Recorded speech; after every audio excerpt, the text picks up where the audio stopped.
Hello, everyone. My name is Messi Moyo. I'm the Senior Program Officer for Research and Training here at ITOCA Information Training and Outreach Center for Africa. We are based in South Africa. We have been working with Research for Life for close to 20 years now. And over the past year, we began a working relationship with ORCID. So I want to take this opportunity to welcome you to this second series of the ORCID webinars. The first series was last week on the 14th, where we learned about how to improve discoverability and recognition of our research activities with ORCID. And today, moving on, we are going to focus on getting recognition for your peer review activities with ORCID. And I hope you're going to enjoy this webinar as well, like you did last week. So just some housekeeping rules. First of all, let me explain the Zoom features. At the bottom of your screen, on the first left-hand corner of your screen, you see like a microphone. We recommend that when you are not talking, you mute your microphone. The second button is the video feature. You can choose to get your video on if you don't have a distractive background, but usually we recommend that your video be off and so that other participants can just focus on the presenter. And next, you have got the participants. That shows the other participants that are on that webinar, on this webinar. And we'll be launching a poll shortly. That is so like the button might not be visible to you. And we also have the chat session. I don't know, maybe Gabriela will take questions at the end of the presentation. But if you have got a burning question when she is presenting, we recommend that you drop your question in the chat box and we'll attend to them at the end of the session. And we recommend that we be polite with each other. Like when you are writing a message in the chat box, please know that this is a professional webinar, so we need to communicate professionally with each other. And we also have the reaction button. You can also use the various emojis that are there. And I think that's basically it. So I'm going to hand over to Gabriela now. Over to you, Gabriela. Hi there. Thank you so much, Mercy, for the introduction. And hi, everyone. It's great to be here with you today. My name is Gabriela Mejias, but everybody calls me Gabi Mejias, and I work at ORCID as the engagement manager. That means I usually work with institutions and help them adopt and implement ORCID, and I also engage with our wider community, including researchers and librarians, in events like the one we're having here today. And I would like to start by thanking Research for Life and for offering me this space to speak about ORCID and how it can help improve recognition for peer review activities. And also many thanks to ITOCA, an organization we've started working with last year for facilitating this connection. And special thanks to Marsha and Mercy for hosting the webinar today and being the moderators today. And of course, thank you to all the participants that have joined today. So I'm seeing that we have participants from Morocco, Bhutan, Ethiopia, Nigeria, Tanzania, Zambia. We also have people from South Africa. So I'd really like to have a feeling of the group and the locations. So please feel free to share your city and country on the chat so that I can know a little bit better where you are joining us from today. And I see we also have people from Botswana, which is great. So to start with, first, let me give you a short overview of the topics we're going to discuss today. First, we've done the introductions. We'll start then with a little introduction to ORCID for those of you who are not here on the previous session from last Wednesday. Then we'll discuss ORCID and the peer review information that can be connected to ORCID IDs and to the ORCID registry.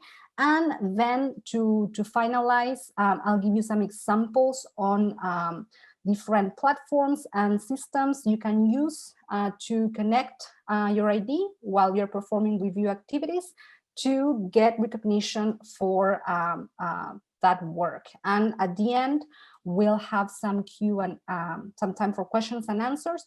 So feel free if you have a question during the session. Hello, sorry, Gabi, there is someone who wrote in the chat box that they can't hear anything, but I can hear you quite clearly. So yes, I can hear too, if that helps. Sorry, Ahmed Zahidi. Yes, I'm seeing your message. If others can hear me, I would say we continue, and the presentation is going to be recorded. So we'll share the recording in the YouTube channel afterwards. And I will also share the slides with you later on. And I'm seeing some participants that also confirm they can hear. So hope it is okay to continue with the session. And as I was saying, if you have any questions during the presentation, please post them on the questions sections or on the chat, and I'll address them at the end of the presentation. And it's great to know that we have also participants from Bolivia. My grandma actually comes from Bolivia, so nice to have someone from Latin America on the session. And to start with, why don't we do some polls? I really like to get to understand better your interaction or your past experience with peer review. So Mercy, if you can launch the first poll, please. Great. So the first question that we'd like to ask you today is whether you have performed peer review activities before. So if you can let us know whether you've done that before or not. We'd also like to know how often, if you've done peer review before, how often do you perform peer review activities? Between 1 to 5 times per year, from 5 to 10 times per year, or maybe more than 10 times per year. And the last question would be whether you receive recognition for your review activities, yes, no, or if the answer is more complex, please let us know in the chat. And I'm seeing that you are starting to participate in the poll. Seems like 7 of you have already performed review activities between 1 and 5 times per year. And 6 of you say you do not receive recognition for your review activities. And 2 of you have confirmed you do receive recognition for your review activities. So I see 8 people have participated. If you would like to reply to these questions so that we get to understand better your relation and background with peer review, that'll be great.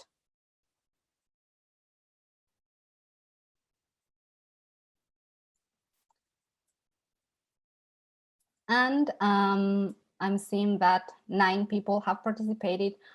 So for the sake of time, I don't know if we can end the poll here or if we can leave it open while I share my slides. Mercy?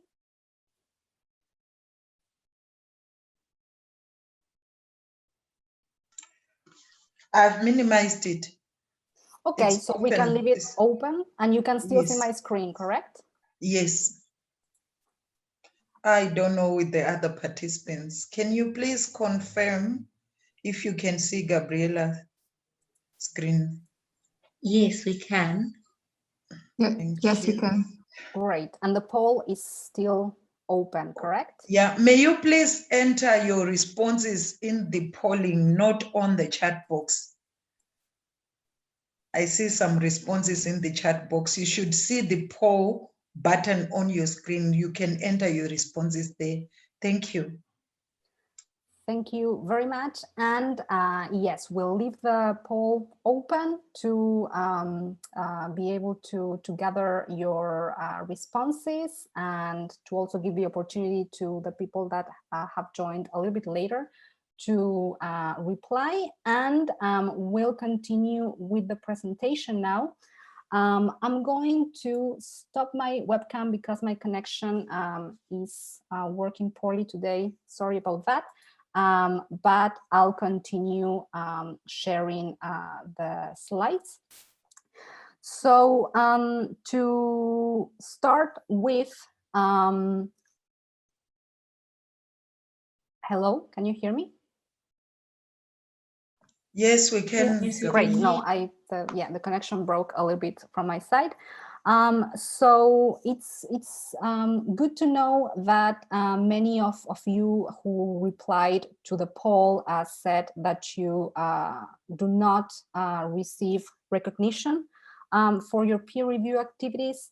And actually, ORCID aims to change that and to enable recognition for peer review activities, but also for a wide range of contributions associated to research. A quick introduction for those of you who were not on the previous webinar last Wednesday. ORCID's vision is a world where all those who participate in research, scholarship, and innovation can be uniquely identified and connected to their contributions and affiliations and research activities beyond time, disciplines, and countries. So we are an open nonprofit organization created by and for the research community. As a nonprofit organization, we are sustained by membership fees from a membership community. And what we provide is a persistent, unique identifier for researchers and contributors and all those individuals who participate in research, in scholarship, and innovation. And this persistent identifier is connected to a record of affiliations, works, funding, and also peer review metadata. All this information lives in the ORCID registry, and organizations use our registry containing data about researchers and their activities as a hub to share information and also to import information. So really as a hub to synchronize data. And we also consider ORCID as an international open research effort and a community of practice. And again, this is because we were created by and for the research community, and we are sustained by our community. That includes research institutions, publishers, funders, associations, and any organization that participates in research and scholarship. And we say it's an open research effort because we aim to improve trust and transparency in the research infrastructure. And let me also explain why we need ORCID. People are unique, but names are not.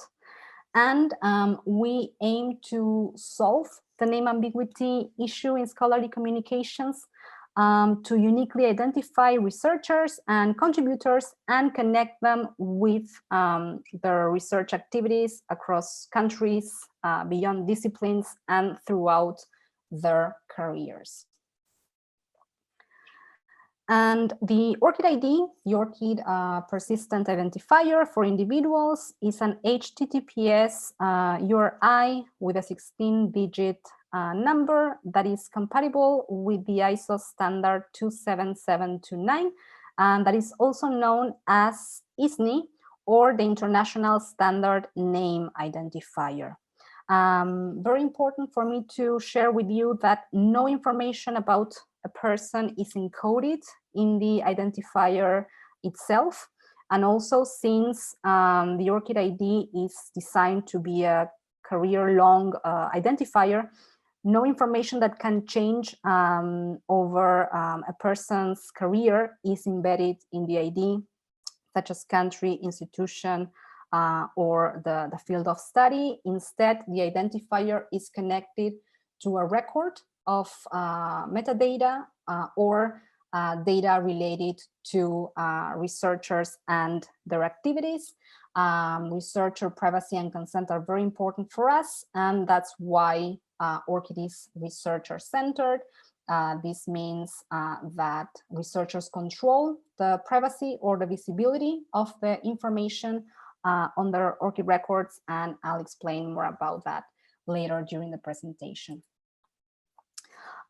So here, as I was saying before, privacy is very important for us. In fact, it's one of our core principles. So this means every item connected to an ORCID identifier, every item on an ORCID record has its own privacy setting, and it's our researchers and our users who decide who can see this information. So we have 3 different visibility types, one that's public and visible for all. And as you can see, most of our users choose these options. So most of the information on the ORCID registry is public. Then we have a second privacy setting, and this information is visible for trusted parties only.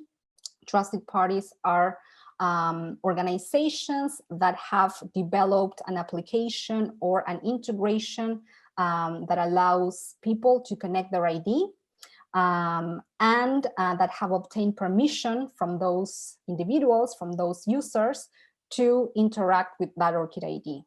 And the third level of privacy is private. This means this information will only be accessible to the researchers themselves. We are GDPR compliant, so when someone registers, the email address is marked as private by default. And as I said before, we aim to identify researchers and to connect them with their activities and contributions. And for us, this means enabling and improving recognition for a wide range of contributions related to research beyond journal articles. So we currently support 44 different work types or contribution types, such as journal article, of course, book chapter, conference paper, data sets, dissertations, patents, software, and many more. We have recently added support for data management plans, meaning it is now possible to link your DMPs to your ORCID record. And as you can see on the information on the slide, there are currently more than 10 million IDs registered and connected to more than 70 million works or contributions or research outputs. And if we take a closer look at those contributions currently connected on the registry, we can see that 80%, actually a little bit more than 80%, are journal articles, followed by conference papers, book chapters, and books. So we still have a lot of work to do to improve the diversity of contributions data connected to the ORCID registry, and we can do this on our own, but we actually rely on our community, so on you, researchers, librarians, researcher administrators, that can help us raise awareness of ORCIDs and its benefits. And to continue speaking about recognition and the benefits of ORCID, we can start discussing how peer review and ORCID connect. To start with a little bit of history on the development, the community development of the peer review functionality at ORCID. Since 2012, when the ORCID registry was officially launched, ORCID seeks to expand recognition and support for all those activities and contributions related to science and research. The C for ORCID actually stands for contributor. And as part of that work, we consider peer review as a fundamental part of the research life cycle. And taking into account that researchers invest a lot of time in review activities, reviewing not only manuscripts, but also conference papers and conference proposals, grant proposals, and more, we started thinking of implementing a mechanism to be able to recognize peer review in ORCID records. So in 2014, we worked with F1000 and CASRAE, which is the Consortia Advancing Standards in Research Administration Information, to create a working group to analyze the peer review activity and the appropriate and necessary fields or metadata to describe those activities. Following this work, we launched an early adopter program for organizations interested in developing and implementing workflows and system connections to recognize peer review. And among those early adopters, we have F1000, Area Systems, the American Geophysical Union, Pavlons, and other organizations. So in 2015, we began a pilot phase for these early adopters and began adding or exporting, enabling the export of review metadata into ORCID record. And this pilot phase continued until 2017. And in 2017, with the release of our metadata schema 2.0, the feature was officially released for all ORCID institutional members. And here is important for me to highlight that any ORCID institutional member can implement this functionality. So any ORCID member can enable recognition for the reviewers.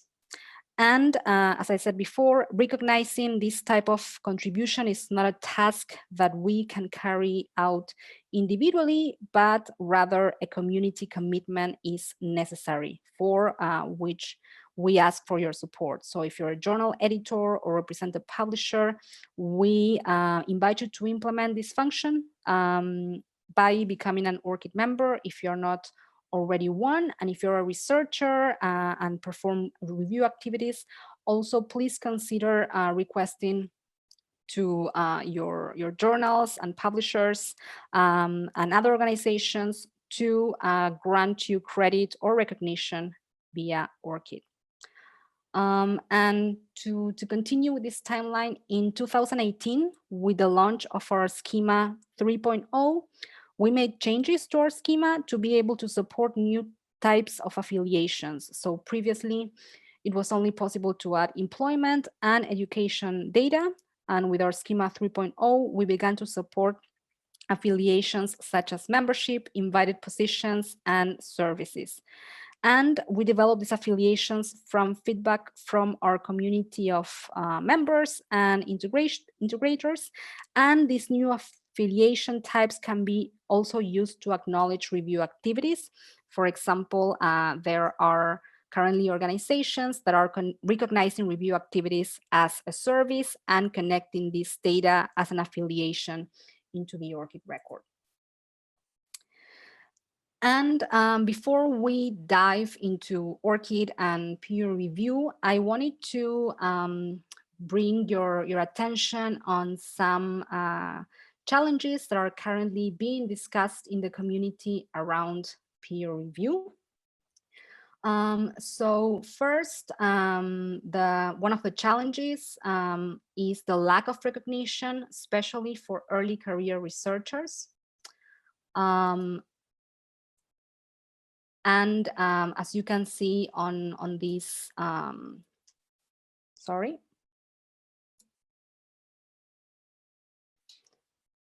As you can see on the previous article, there we go, sorry. So this is an article published in 2019 on research culture to analyze early career researchers' practices in the peer review of manuscripts based on the results of a survey conducted primarily in North America on nearly 500 researchers working in the life sciences. And according to the survey, ghost writing reviews is an accepted and extended practice among early career researchers. And the survey data also points out some logistical barriers that prevent early career researchers from receiving credit for reviewing activities, such as lack of clarity in journal policies, concerning expectations and reporting mechanisms for the participation of early career researchers in review. Another hot topic or challenge around peer review is biases and unprofessional reviews. And here we have an example of this ongoing discussion around bias and unprofessional or non-constructive review. And this issue touches on trust. Trust is also at the base of peer review and science, but also around the community, because as editors and authors, trust reviewers to make constructive and unbiased suggestions, and of course, to send the reviewers comments on time. And we consider at ORCID that to improve and to keep that trust, we also need to improve the infrastructure. And last but not least, there's an increased need for more agile and effective peer review, especially due to COVID-19 research triggering an explosion or a huge amount of preprints. So the second example, or the example on the right, is a graphic extracted from a digital science report from last year. And one of the findings of the report is that during the first half of 2020, preprints have been rapidly established as a mainstream research output and as a key part of COVID-19 research efforts. So preprints started at a relatively low level in early January 2020 and accounted for around 1/4 of the research output by the beginning of May 2020. And this increased need for science publication and dissemination also leads to the need of identifying ways of further reducing risks of research and publication misconduct. And the example on the left is from the Lancet that have recently, or not recently, but actually last year, announced the introduction of additional peer review requirements for papers based on large real-world data sets for all its journal. And this happened after a retraction related to a paper about hydroxychloroquine. And let's not forget that when we speak about the challenges around peer review, that this increased need for peer review also increases the burden for the reviewers. So now that we have spoken a little bit about the challenges, we can discuss how ORCID can help address those challenges. ORCID allows to recognize reviews in different and in many ways. ORCID is a founding member of the Peer Review Week initiative, an initiative that started in 2015 to increase awareness around peer review. And at ORCID, we believe that it's necessary to maintain trust in the peer review decision-making process. And this means ensuring that the peer review process is transparent. And for us, that means that it should be easily discoverable, accessible, and understandable. And that everyone involved in the peer review process should receive recognition for their activities. And ORCID can help providing that recognition by providing the infrastructure to share transparent and trustworthy information about the review process. Also, giving entity or recognizing peer reviews is key to improve trust, and persistent identifiers allow to recognize reviews by integrating them into the scholarly record and by making links between reviews, articles, preprints, and researchers, and making these connections and these links visible and discoverable and persistent. So we support recognition of peer review by allowing users and institutions to connect this information into ORCID records and into the ORCID registry. And again, it's possible to connect data about individual review activities or as a service, which is an affiliation in the ORCID record. And by connecting this data to researchers' record, researchers and reviewers get recognition and credit for the essential role they play in the scientific process. And this can also function as an incentive to foster cooperation and at the end to reward reviewers and to incentivize more reviews. And it's also possible, and we'll see an example later on, for organizations to improve trust in peer review by using ORCID as a way of selecting and also diversifying their pool of reviewers based on their contributions, expertise, and previous review activities. And now let's see where and how peer review fits in the ORCID record and in the ORCID schema. So you see an example of here it goes.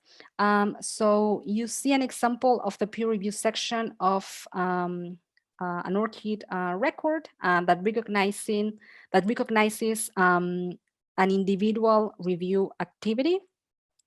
And these contributions or these reviews can include a review of a journal article or a book, but also the review of a conference proposal, a grant award application, and a review in hiring, promotion, and tenure decisions as well. So we support a wide range of review activities, from double-blind reviews, which provide minimum information about the review, to open reviews, which if the users and the organizations decide, can point directly to the review report and to the work that was reviewed. So we support all kinds of reviews. And as I mentioned before, currently only member organizations can push or connect review activities to ORCID records. individuals cannot self-connect or manually add this information as we allow for works. And the reason behind this is that institutions are in the unique position of validating or confirming that a researcher has done a review task for a specific article, for a conference abstract, etc. So publishers, associations, funders can recognize and connect review data by connecting these activities in the peer review section of the ORCID record. And as you can see, our peer review schema is based on the CASRAE peer review services data profile. Minimum metadata we require are the role, for example, reviewer, the most common, the group identifier used for aggregation purposes or to group different review activities together, the convening organization associated with an organization identifier, which is usually an ISSN, and of course the review data. And again, it's important to mention that this data is related to the activity itself and not to the content of what was reviewed. And the data of the review can be, the date of the review can be either very specific with a year, a month, and a date, or broad, like only the year. And we also strongly recommend connecting a review identifier, for example, a DOI, if the publisher registers DOIs for reviews with Crossref. And these are the minimum requirements, but it's possible to add more metadata. And as I said before, we support both open or blind anonymous types of review. And you can see on this example, a review added on an ORCID record with the year of the review, the role this person played in the review process, and the review identifier. And data provenance is very important for us, also to increase trust. And as you can see here, the source of the information is clearly explained. In this case, it's eLife manuscript management system. And by embedding ORCID in peer review workflows, publishers, associations, funders, and any other organization can also streamline their processes and improve the management of the review process itself and of reviewer databases. And another way that an organization can implement to recognize review activities is by connecting this information not as an individual activity on the peer review section of the ORCID record, but rather on the affiliation section of the ORCID record as a service or an activity that happens over a certain period of time, such as serving on a grant application review panel or as a review editor for a journal. For this type of service affiliation, the organizations need to include minimum data like the organization name, the city, the country, an organization identifier. And also we recommend to include the start and end date and the role. And you can see this is an example from an organization from New Zealand, and our consortium lead organization in New Zealand, the Royal Society Te Aparangi.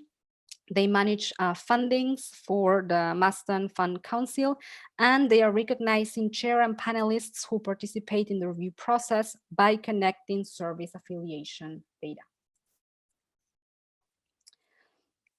And there are many ways in which this workflow can be designed. We always recommend to start by allowing individuals to authenticate or connect their ORCID IDs in a trusted way.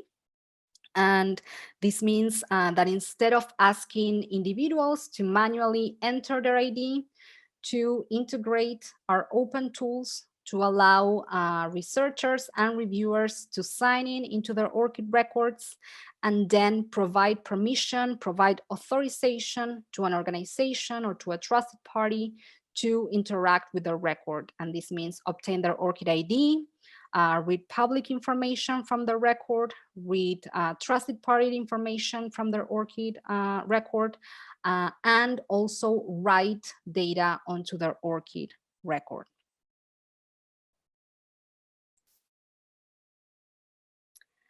And I have just mentioned the importance of instead of asking researchers or reviewers to manually type their ID, instead of doing this, to allow researchers to connect their ID in a trusted way. And this is what we also called authentication.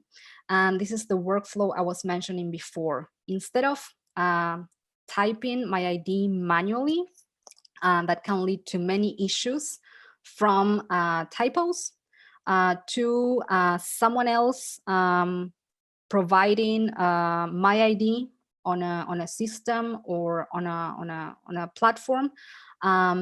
Instead of that, we strongly encourage organizations to implement authentication, and this means provide an option for researchers to connect their ORCID ID that triggers a login page to the ORCID website. So researchers need to log into their ORCID records with their email address and password. And then on the following step, they will see a page like the one in the example here. And as you can see, the researcher is signed in. In this case, it's me, who I'm not a researcher, but nevertheless, I also use this workflow sometimes. So I can see the organization that's asking the permission, and down below, the permissions being asked. So they are asking permission to write information about research activities, to read information with the visibility set to trusted organizations, and to get my ORCID ID. And if I click on authorize access, then their system will obtain the ID and the permissions to interact with the record. And this is the best way of ensuring that the ID is transmitted correctly, and also of respecting researcher privacy and consent. So let's now take a look at the current data on the ORCID registry about peer review. So you can see that currently we have more than 4 million peer review activities. And on the graphic on the top, you can see how much this functionality and how much the peer review data has increased, especially on the last year. So you can see from the official release of the functionality in 2017 to the present, with more than 4 million reviews. Currently, however, only 4.9% of the ORCID records contain or are connected with a peer review activity. So again, this functionality is available, but we need your help to help us spread the word and to connect review activities to your records yourself, and also to increase awareness of this functionality. So if you're a librarian or a research administrator, please help us spread the word. And if you're a researcher, you can also share this information with other colleagues. So as you can see, I've also added some data on the organizations that are currently connecting review data to ORCID records, and the organization that's writing the highest number of reviews is Publons, followed by Springer Nature, the American Chemical Society, which is doing a lot of work around review and increasing awareness and training on peer review. followed by MDPI and Nature. So again, there's still a long way and a lot to do to increase peer review connections in ORCID records.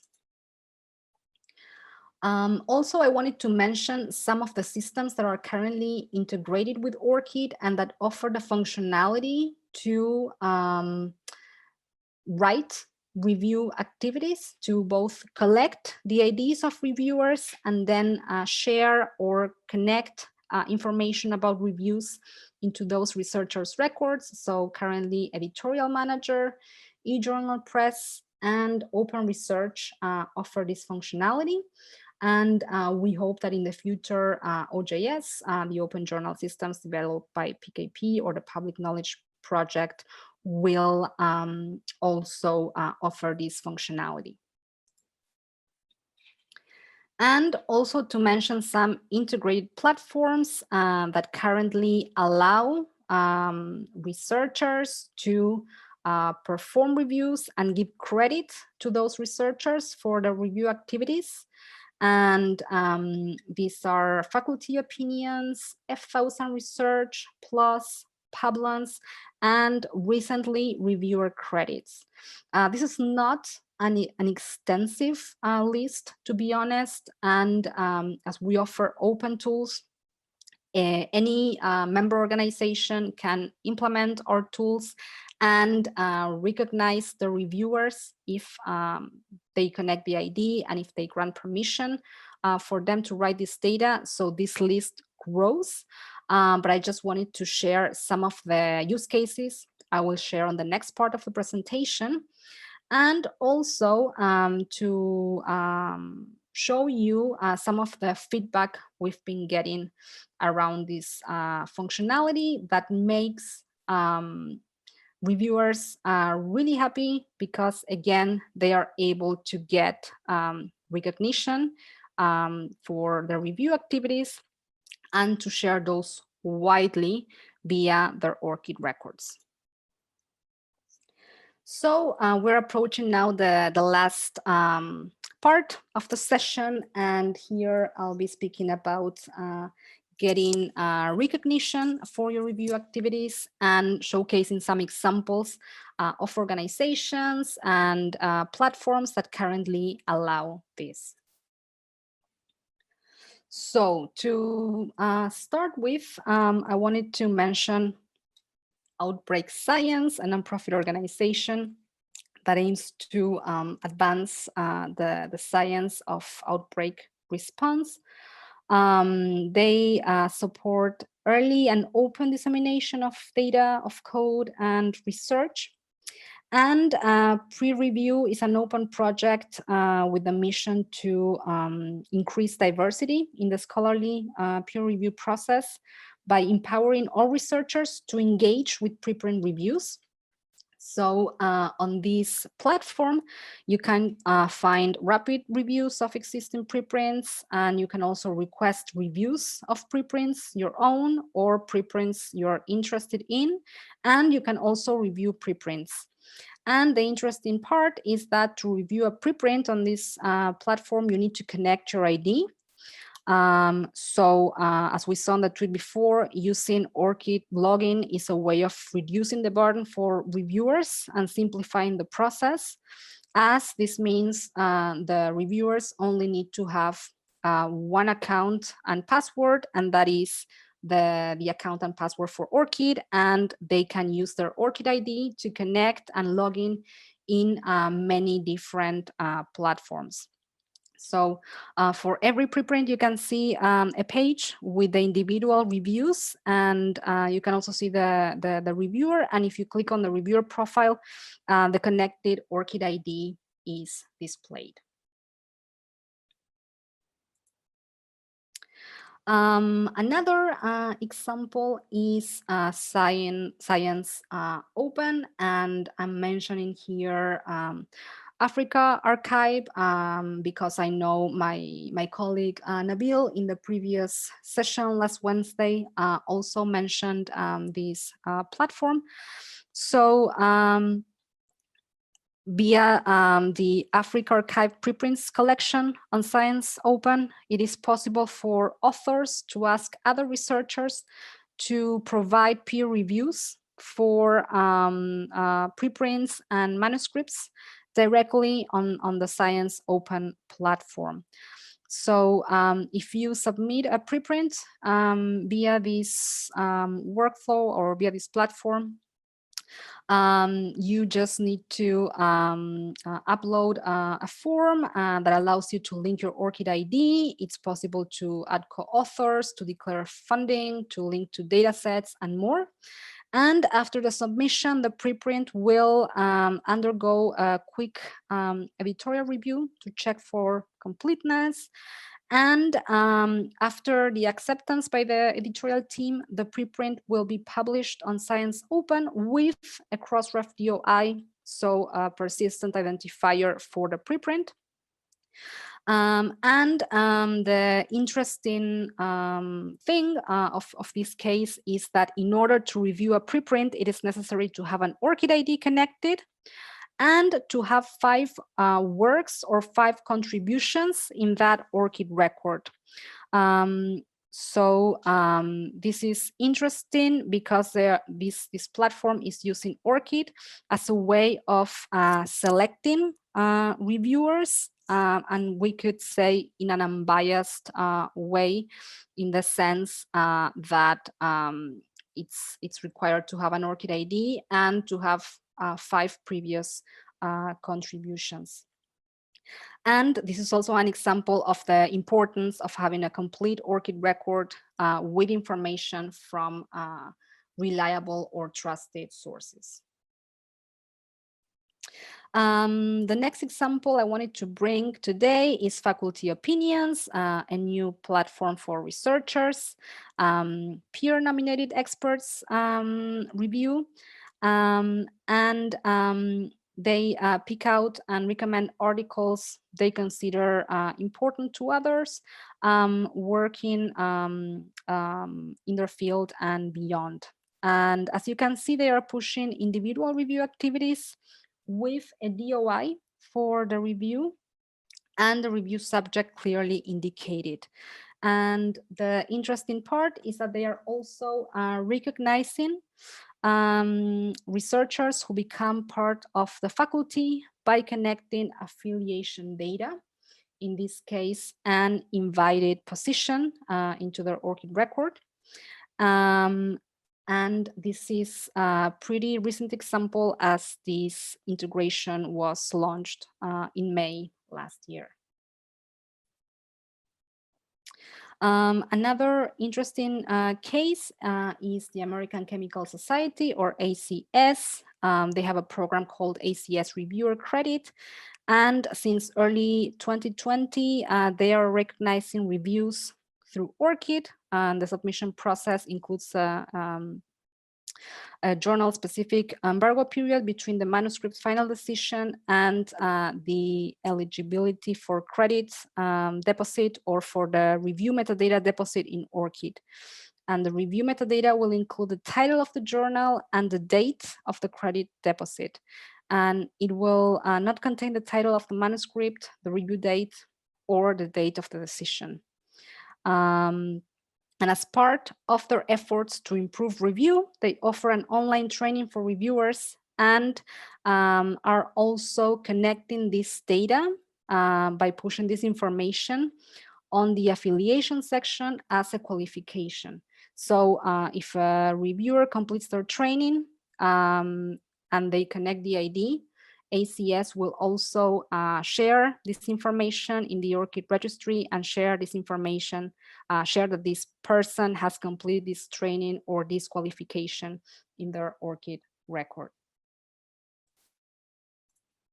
To continue, I wanted to mention F1000 Open Research that also provide researchers with a place to rapidly publish results, and they offer rapid publication, transparent peer review, and also editorial guidance on making all source data openly available. Authors are required to connect their ORCID ID at the point of submission, and when the work is published, all co-authors are sent a link by email that allows them to connect their ID and add the article into the ORCID record. And additionally, any registered user can connect their ID at any time. And when the peer review report is published, reviewers will be sent a link per email that will enable them to easily connect this report, this peer review report, to their ORCID records, as we can see on this example. And this platform is used, in this case, by a funder like Wellcome Trust. And another example from organizations using systems, publishing systems to recognize reviewers is PLOS, or the Public Library of Open Science. So reviewers can connect their ORCID ID in the editorial manager submission system for all the PLOS journals, and opt in to automatically get credit when they complete a review, the same way they do for when they complete or they publish an article. And the ORCID reviewer record thus will not contain details about the specific manuscript, and they have introduced a delay so that reviewers can track their work even while retaining their anonymity. And you can see an example here. And again, we can see that this information has been added by a trusted source, in this case, PLOS.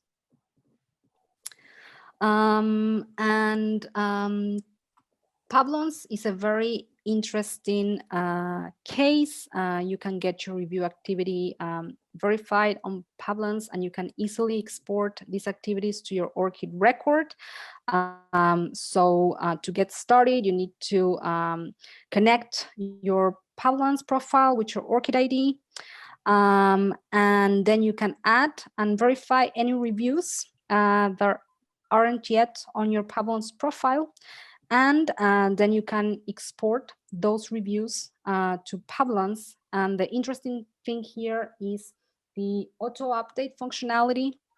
And this means once your ID is connected with Publons and permissions have been granted, you can export your review activities to your ORCID records, and then Publons will continue automatically updating your ORCID record with new reviews every 2 weeks. And the last example that I wanted to share. Oops, sorry, I think there's a noise interruption. Mercy, if you can mute that microphone, please. And I think that's fixed now. So the last example is an organization called Reviewer Credits, and they have recently finished this application. So it allows to create an account and then connect it with your ORCID ID. And then every time you perform a review for one of their associated journals, you can claim that review on their platform. And this information, so that you perform the review, will be confirmed by the journals for which you have offered that review activity. And then you can export those verified reviews to ORCID. And if you connect your ORCID ID to this platform, it is also possible to import your review data from ORCID into reviewer credits. So it streamlines the process, as it doesn't ask you to complete, fill out any information. And for every review claim, reviewers get or earn credits, and when they have sufficient credits, they can use them to obtain some virtual coupons, to obtain some discounts and benefits in services, and This is very new, as you can see on this example. This review has been written or connected only in February earlier this year. So last but not least, I wanted to mention the Peer Review Week, which is a yearly global event that celebrates the crucial role that peer review plays in maintaining scientific quality. And this event brings together individuals, researchers, reviewers, institutions, everybody committed to increase awareness on peer review. Last year's theme was trust in peer review, and soon this year's topic will be confirmed, and this is an event that happens every year in September. So ORCID is part of this initiative, and you can follow the Peer Review Week on their website and on Twitter, and also join the conversation by using the hashtag on Twitter. And with this information, I would like to end the session. And I hope this has been informative. And if you have any questions, please feel free to add them via the chat. And thank you very much for your attention. Thank you very much, Gabriela, for that informative presentation. I'm sure we all now know how to get our review works recognized through ORCID. So in the chat box, the questions that was asked by about 3 people, I'm sure they didn't attend the last webinar. They wanted to know, how can a researcher join ORCID? So I was thinking maybe if you can go through that. Yes, very quickly. Let me share the website on the chat box. So everybody can register, and the address to register is orcid.org/register. You just need to enter your email address and first name and verify your email address, and then you can get started. And you can start using the tools from within the ORCID record to complete your record. So for example, to import your publications and contributions from other databases like Crossref, DataCite.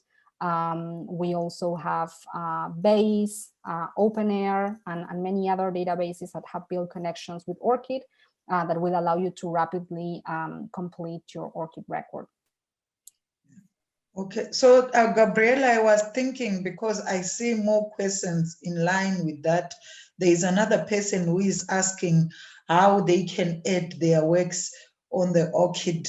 So I was thinking, since we still have about 27 minutes to the end of this webinar, if you can do a hands-on to show them how to create an account and how to add works. Yes, sure. Let me share my screen again. And I hope you're now seeing. Not yet. Okay.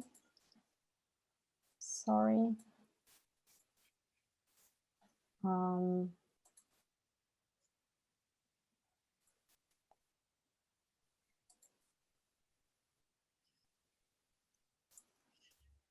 And whilst Gabriela is looking at sharing her screen, just to re-emphasize that the webinar recording will be shared on the Research for Life website. I'm sure the one from last week is already up now. Thank you. Thank you, Mercy, for that reminder. And yes, so I've signed in to my ORCID record.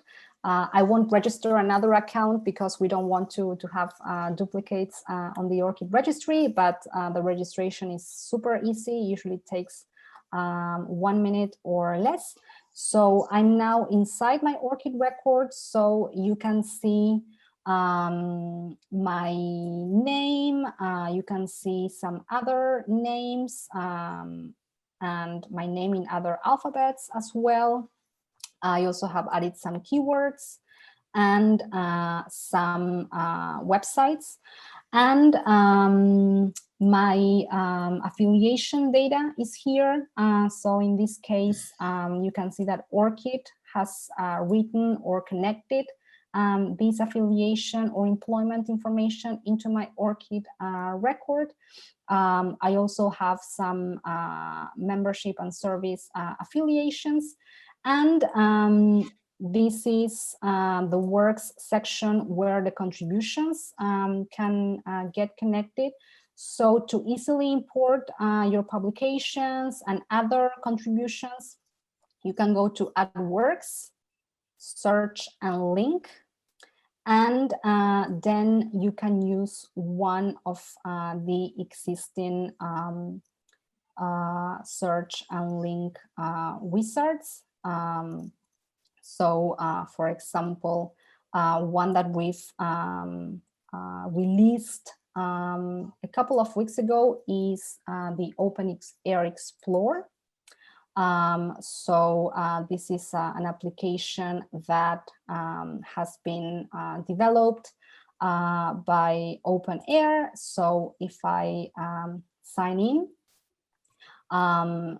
I can import my publications, and they harvest data from many different sources.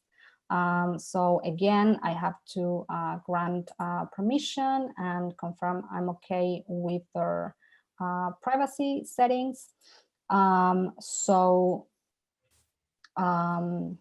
If you can see here, I've already authorized the connection, connected my ID, granted permission, and now they have my name from my ORCID record.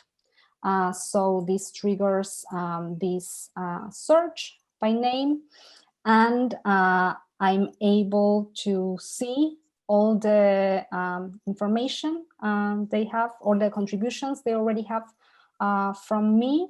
And this is because they harvest data from many sources. For example, DataCite that issues DOIs for research outputs, or Crossref.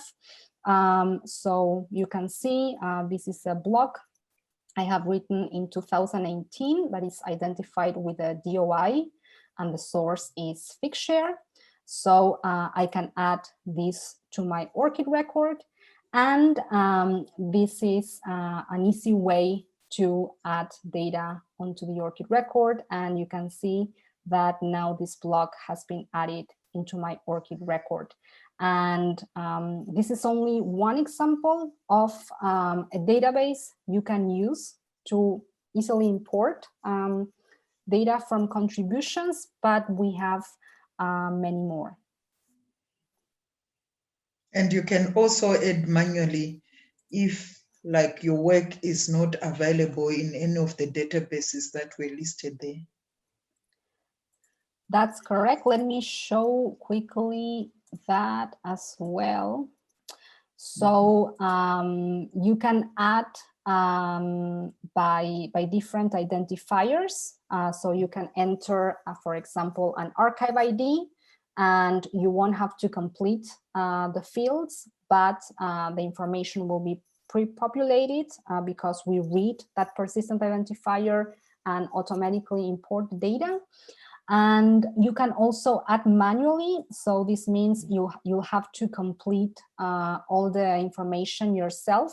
We do not recommend this option unless there's no other way of connecting the data.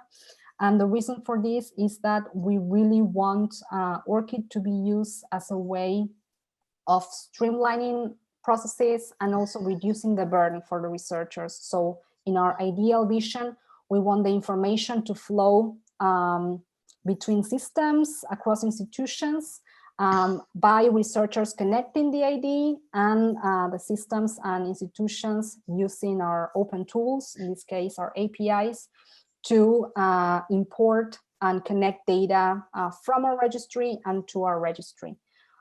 So we really recommend other ways, and also because the source of the data will be different. So for example, in this case, the source of the information is not myself. Like in this case, I am the source of the information. So I asserted that I have written this journal article. But in this case, it's an organization, DataCite, confirming and validating that I have contributed to this output. So we consider this increases the trust in the information on the record. And there's also another way of connecting works, and that's by importing a BibTeX file. So you can add all your citations from a BibTeX file.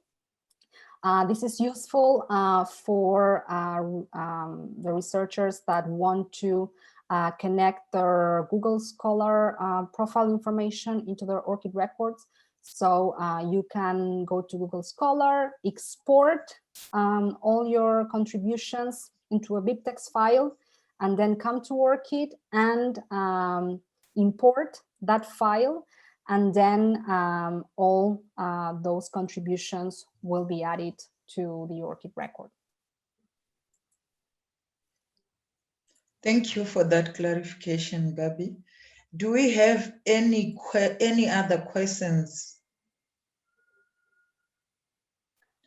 If you've got any other question, feel free to raise your hand or to unmute yourself and speak.